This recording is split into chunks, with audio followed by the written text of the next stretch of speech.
বাংলাদেশের সকল মানুষের অসম্ভব আশা আকাঙ্ক্ষা নিয়ে আমরা বাংলাদেশ 2.0 তে প্রবেশ করেছি। আমরা এমন একটি বাংলাদেশ গড়ে তুলতে চাই যেখানে কোনো ধরনের কোনো বৈষম্য আমরা হতে দেব না। আমরা দেখেছি বিভিন্ন ধরনের বেসরকারি খাতে নানান ধরনের বৈষম্য আছে, কিন্তু আমরা এটা ভাবতে পারি নাই সরকারি বিভিন্ন খাতে শ্রমিকদের সাথে বৈষম্য করা হচ্ছে দিনের পর দিন।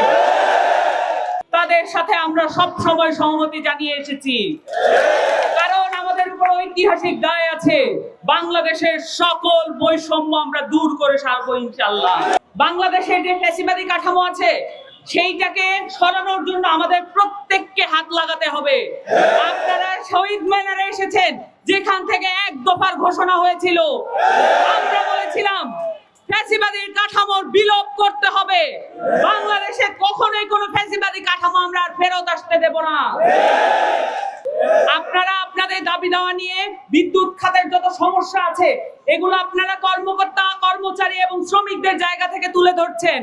এগুলোর প্রতি আমাদের সম্মান থাকবে এবং সরকারের প্রতি আমাদের উদাত্ত আহ্বান থাকবে। আপনারা এখানকার প্রত্যেকটা স্টেক হোল্ডারের সাথে আলোচনা করে সিদ্ধান্ত উপনীত হবেন যাতে কোনো মানুষ আর বৈষম্যের শিকার না হয়। যে যৌক্তিক দাবিতে তারা নেমেছে, আমরা এনসিপি তাদের সাথে সংহতি জানাতে এসেছি। আমরা চাই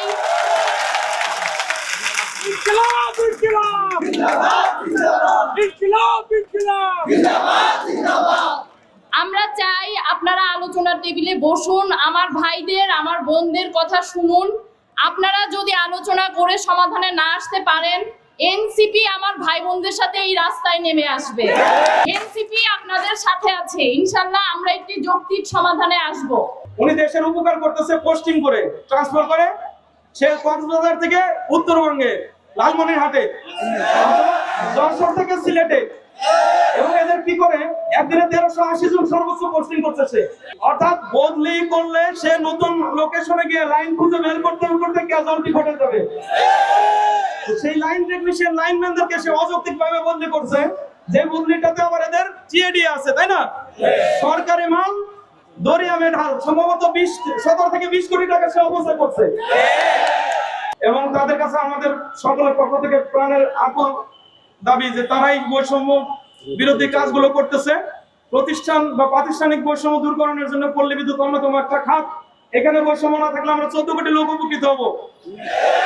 এই 14 কোটি লোকের দিকে তাকে আমি আমার অবস্থান থেকে আপনাদের পক্ষ থেকে এনসিপি নেতৃবৃন্দের কাছে আহ্বান জানাচ্ছি।